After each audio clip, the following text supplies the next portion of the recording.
Assalamualaikum warahmatullahi wabarakatuh. Selamat pagi Ibu dosen dan teman-teman sekalian. Pertama-tama, marilah kita panjatkan puji syukur kehadirat Allah Subhanahu wa Ta'ala atas rahmat dan karunia-Nya sehingga kita dapat berkumpul di sini dalam keadaan sehat walafiat. Perkenalkan, nama saya Nena. Saya di sini bertugas sebagai moderator pada presentasi kelompok 6 hari ini. Anggota kelompok saya terdiri dari Bapak Nana, Ibu Rike, Ibu Irma, Ibu Siti Rosyadah, Ibu Cucu, Ibu Aimelinda, Ibu Nur, Ibu Yanti, Ibu Rani, Ibu Nur, Ibu Cici, Ibu Yeni, dan saya sendiri. Topik yang akan kami bahas pada presentasi kali ini yaitu perkembangan peserta didik. Presentasi kami akan dibagi menjadi beberapa sesi. Sesi yang pertama yaitu penyampaian materi yang akan disampaikan oleh beberapa anggota kami. Sesi yang kedua yaitu sesi diskusi dan tanya jawab. Tanpa berlama-lama, mari kita mulai sesi yang pertama yaitu penyampaian materi. Materi yang pertama yaitu pengertian perkembangan peserta didik yang akan disampaikan oleh pemateri pertama. Kepada Ibu Rani dipersilahkan. Assalamualaikum warahmatullahi wabarakatuh. Perkenalkan, nama saya Rani Nurdini, saya dari kelompok 6. Di sini saya akan menyampaikan pengertian perkembangan peserta didik. Perkembangan adalah proses perubahan yang bersifat sistematis, progresif, dan berkesinambungan dalam hidup individu sejak lahir hingga dewasa. Peserta didik adalah individu yang sedang berada dalam masa perkembangan. Dalam hal ini khususnya pada masa anak-anak dan remaja. Juga aspek-aspek perkembangan peserta didik diantaranya ada fisik, kognitif, sosial, emosional, bahasa, moral, dan spiritual. Sekian dari saya. Assalamualaikum warahmatullahi wabarakatuh.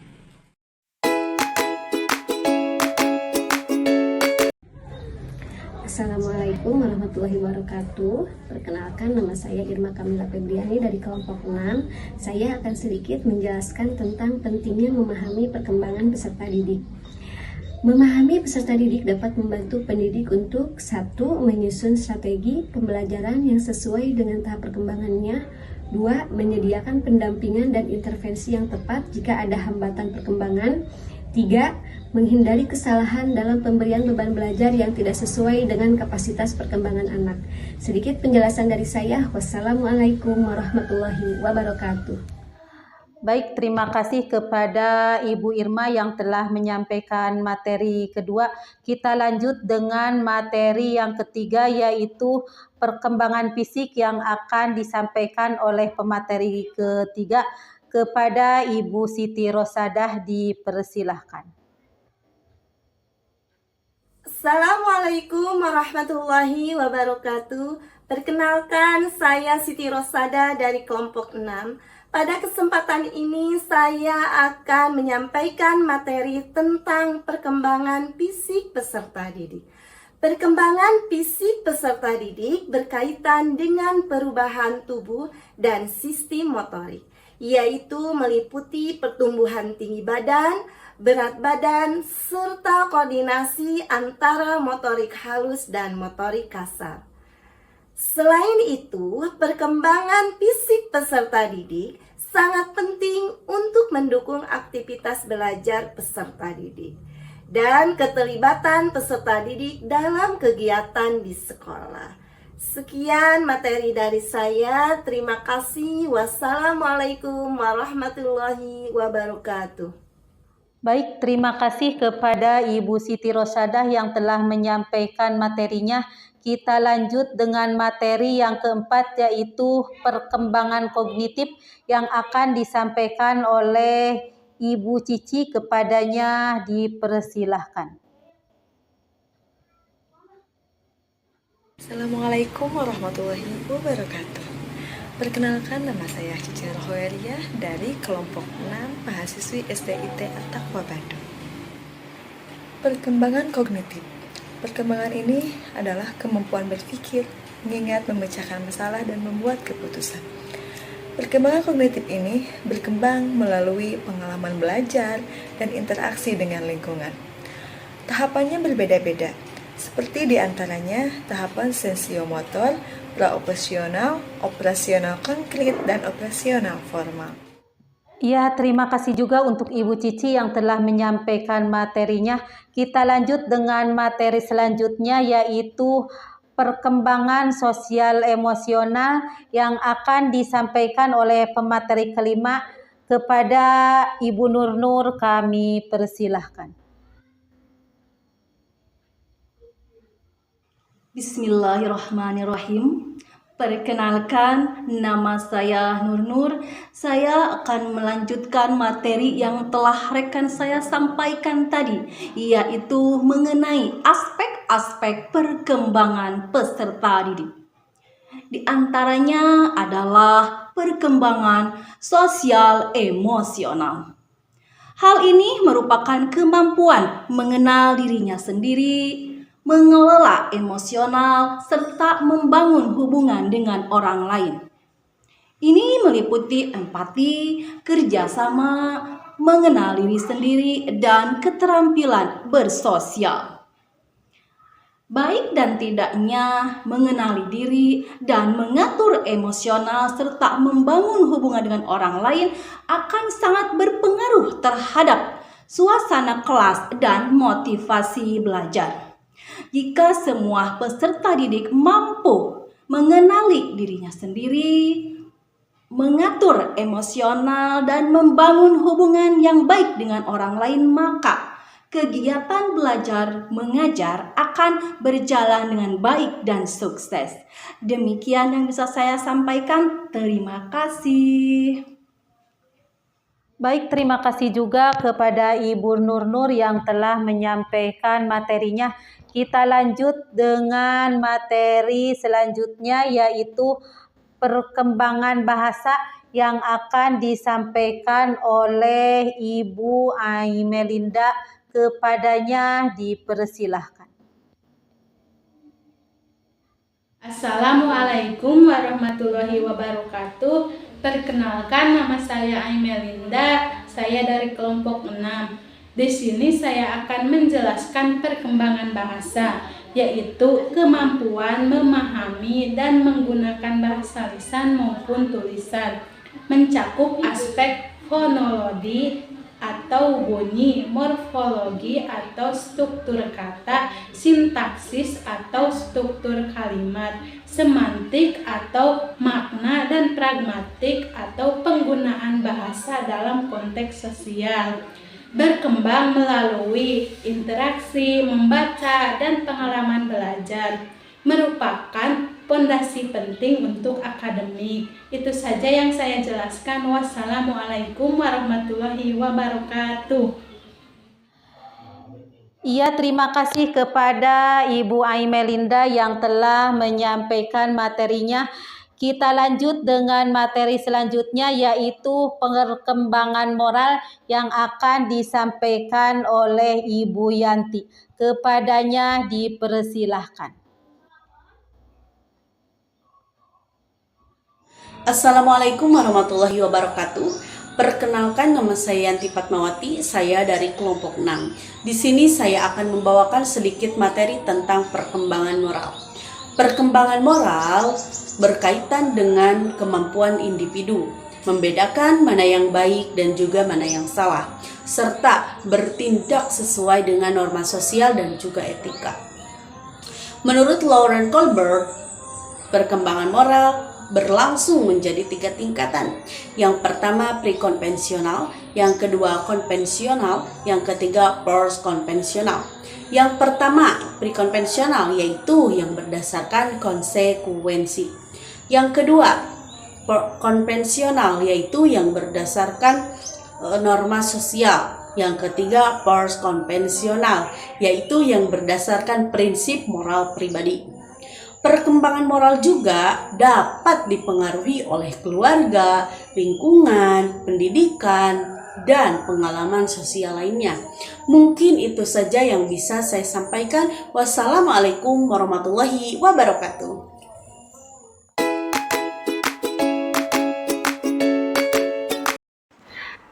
Halo, Assalamualaikum warahmatullahi wabarakatuh. Saya Yeni Nurmalasari dari STIT Bandung Pokjar Tasikmalaya. Perkembangan spiritual berkaitan dengan hubungan dengan Tuhan serta nilai-nilai keimanan. Tidak harus terikat dengan agama secara formal, tetapi sering beririsan dengan pengalaman religius, mencakup kesadaran adanya Tuhan, refleksi diri, nilai-nilai hidup, rasa syukur, harapan, dan empati. Dapat dikembangkan melalui pendidikan agama, keteladanan, pengalaman hidup yang bermakna, berdoa, dan kegiatan agama lainnya. Ya, terima kasih juga kepada Ibu Yeni yang telah menyampaikan materinya. Baiklah, penyampaian materi telah selesai.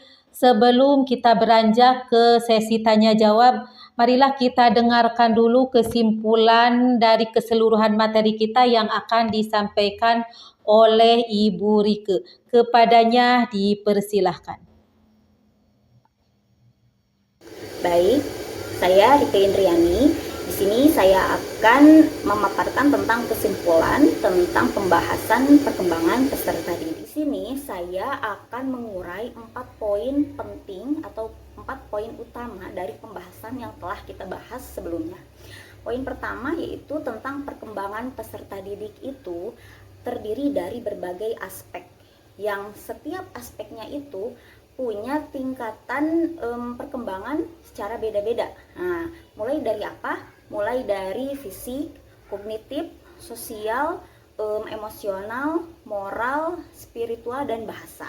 Nah, ketujuh perkembangan ini saling mendukung satu sama lain. Fisik mendukung kognitif.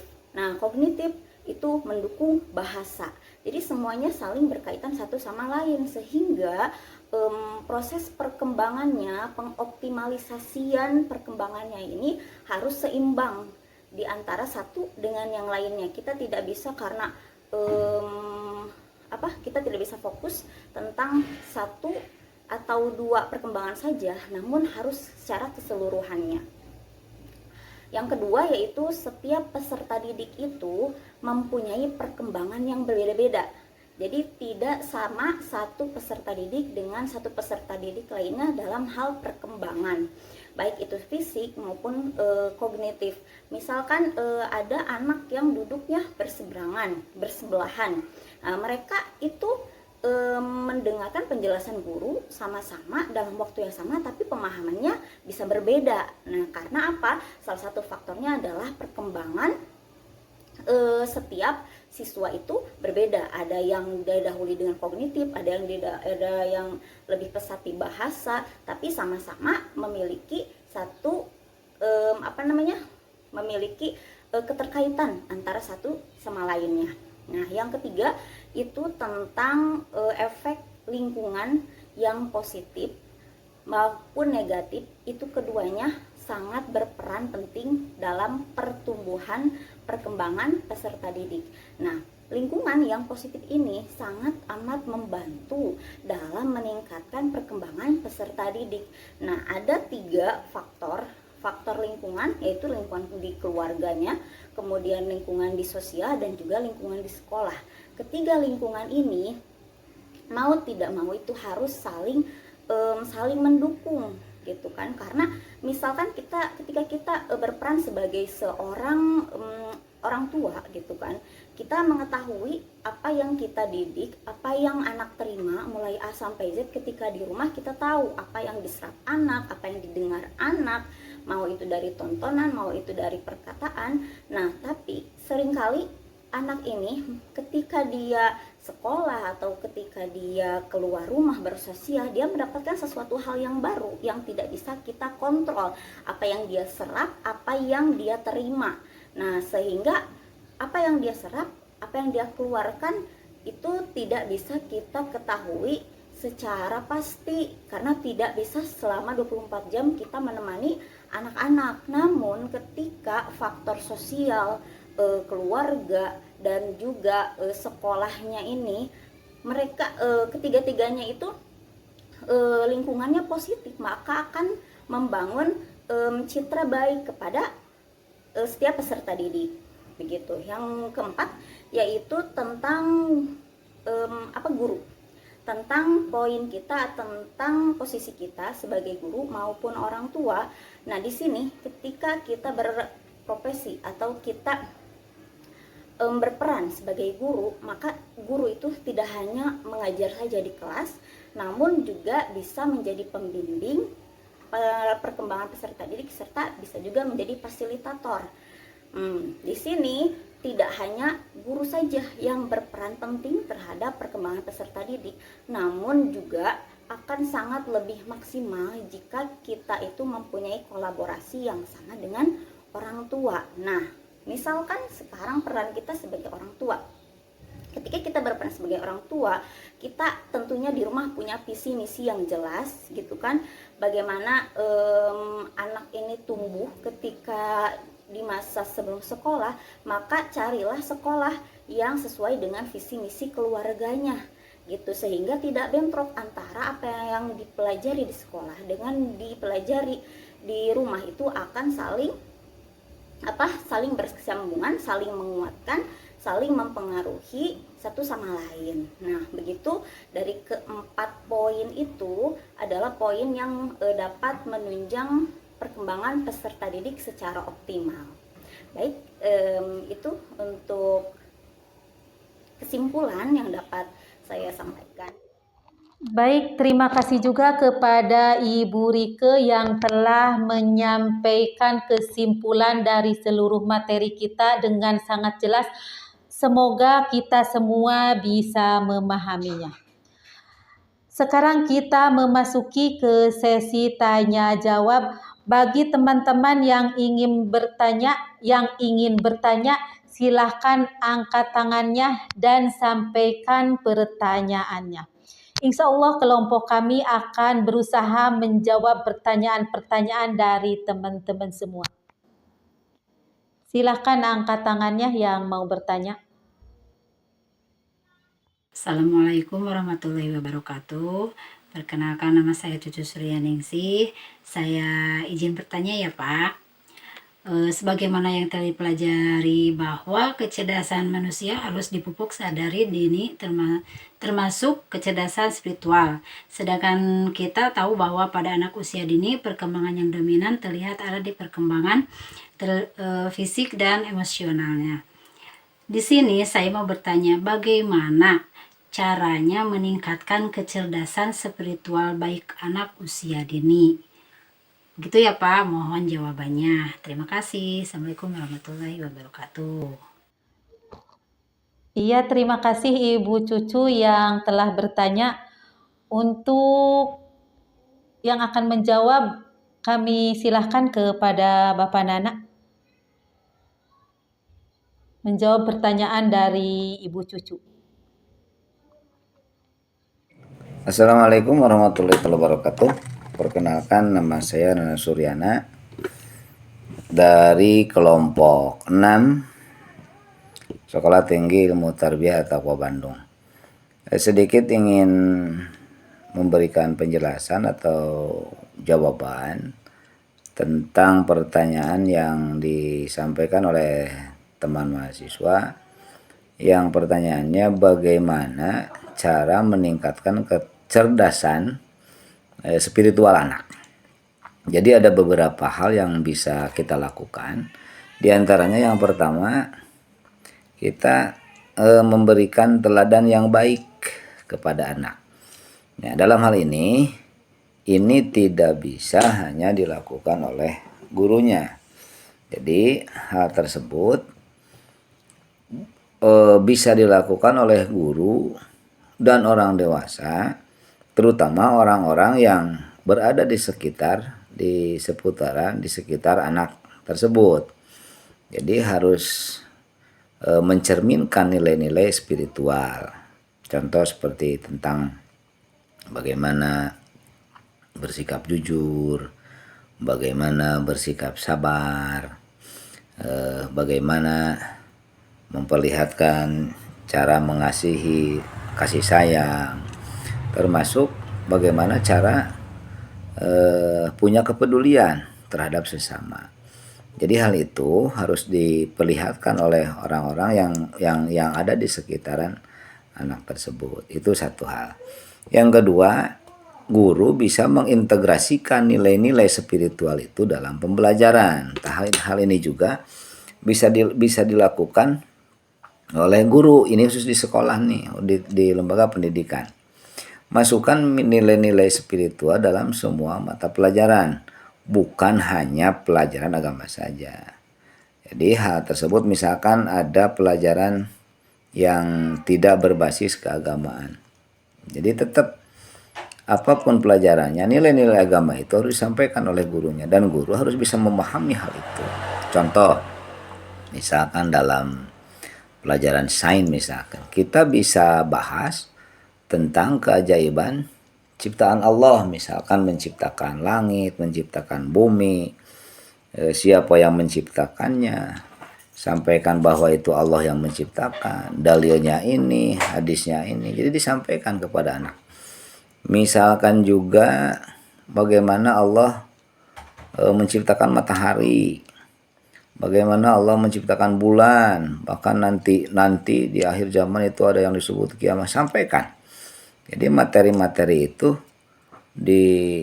supaya tercerna oleh anak dalam pemikirannya.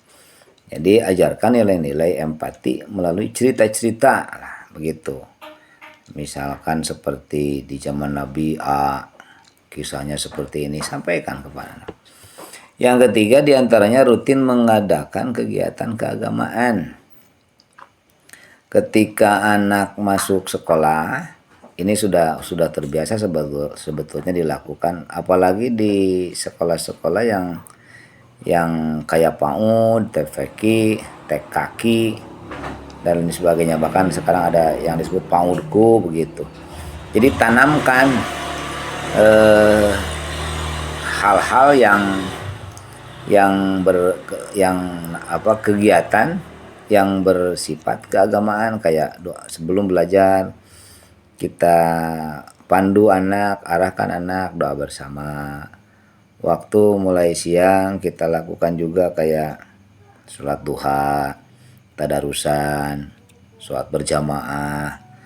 Jadi hal-hal itu tidak hanya berbentuk formalitas, tapi jelaskan juga nih maknanya. Misalkan kayak kalau kita sholat duha fadilahnya A, kalau kita bertadarus Al-Quran hikmahnya ini, pahalanya seperti ini. Jadi sampaikan juga. Jadi tidak hanya materi-materi saja yang ada di pemikiran anak itu, tapi mereka itu sambil dibawa praktek oleh guru-gurunya, begitu. Yang selanjutnya, pendidikan karakter berbasis spiritual. Jadi si guru itu harus menanamkan nilai-nilai seperti kejujuran, tanggung jawab, rasa syukur, dan pengendalian diri sebagai bagian dari spiritualitas itu sendiri. Yang selanjutnya, ciptakan lingkungan yang mendukung. Jadi anak itu terutama di kelas nih, contoh seperti di kelas. Jadi di kelas itu ciptakan nuansa yang bersih, tenang, penuh kasih sayang. Itu bisa membantu perkembangan spiritual anak. Apalagi kayak di dinding-dinding kita tempel kayak semacam lafaz Allah, lafaz Rasulullah, kaligrafi, atau misalkan nih rukun iman A, B, C, D, rukun Islam A, B, C, D. Itu bagian dari penunjang bagaimana si anak itu lebih religius, lebih memahami tentang spiritualnya anak. Yang selanjutnya, bisa juga seorang guru itu mengajak kepada anak itu untuk merenungkan hal-hal yang sudah diprogramkan oleh pendidikan tersebut. Misalkan bagaimana nih si anak ini nih, apa yang sudah baiknya, apa yang sudah tercapainya, apa yang harus diperbaiki, apa yang kurang, apa yang sudah tercapai misalkan. Hal-hal itu bisa diajak si anak, si murid itu untuk merenungkan hal-hal terutama ini yang berkaitannya dengan program di lembaga pendidikan tersebut. Yang paling utama nih, yang ketujuh, libatkan juga orang tua. Libatkan juga orang tua, komunikasikan pentingnya pendidikan spiritual kepada orang tua murid tersebut, anak tersebut. Gitu biar ada keseimbangan, kesinambungan antara rumah dan kelas. Jadi ajak mereka itu untuk menerapkan nilai-nilai yang sama yang dilakukan di sekolah. Misalkan kalau pagi di sekolah ada duha, sampaikan kepada orang tuanya. Menerapkan nilai-nilai yang sama yang dilakukan di sekolah. Misalkan kalau pagi di sekolah ada duha, sampaikan kepada orang tuanya. Biar orang tuanya juga mengerti ketika pembelajaran libur misalkan. Jadi di rumah tetap duha itu berjalan, tadarus itu berjalan. Begitu diantaranya. Itulah yang mungkin sedikit bisa disampaikan. Dan ada juga tambahan mungkin ya, ketika orang tua lagi mengandung, ini di agama kita diajarkan juga. Misalkan lagi hamil nih, lagi mengandung nih. Jadi mendidik spiritual anak itu sebetulnya tidak harus menunggu lahir anak tersebut. Jadi bisa dilakukan ketika anak lagi dikandung di dalam rahim. Dengan cara bagaimana? Lantunkan ayat-ayat suci Al-Quran. Lantunkan bacaan sholawat. Apalagi si usia janin yang ada di rahim itu sudah melebihi 28 minggu misalkan. Kan itu kita diajarkan seperti itu. Jadi ketika hamil sudah ya di angka 25 minggu atau 28 minggu itu, kalau di barat, di Eropa katanya ketika seorang ibu lagi hamil itu dibacakan nyanyian yang bisa menenangkan calon bayinya di dalam rahim. Tapi kita mah kan Islam, Muslim. Kita diajarkan untuk nyanyiannya dengan membaca Al-Quran, dengan membaca sholawat, membacakan istighfar, tahlil, tahmid. Itu bagus itu. Itu bagian dari bagaimana caranya meningkatkan spiritual anak. Itu diantaranya yang sedikit bisa saya jawab. Mudah-mudahan tidak puas dan mudah-mudahan bermanfaat. Terima kasih. Assalamualaikum. Alhamdulillah, demikian tadi presentasi dari kelompok kami. Mohon maaf jika ada kekurangan atau kesalahan. Semoga presentasi ini bermanfaat bagi kita semua. Terima kasih atas perhatian dan partisipasinya. Kita akhiri saja dengan ucapan hamdalah alhamdulillahirabbil alamin. Akhirul kalam, wassalamualaikum warahmatullahi wabarakatuh.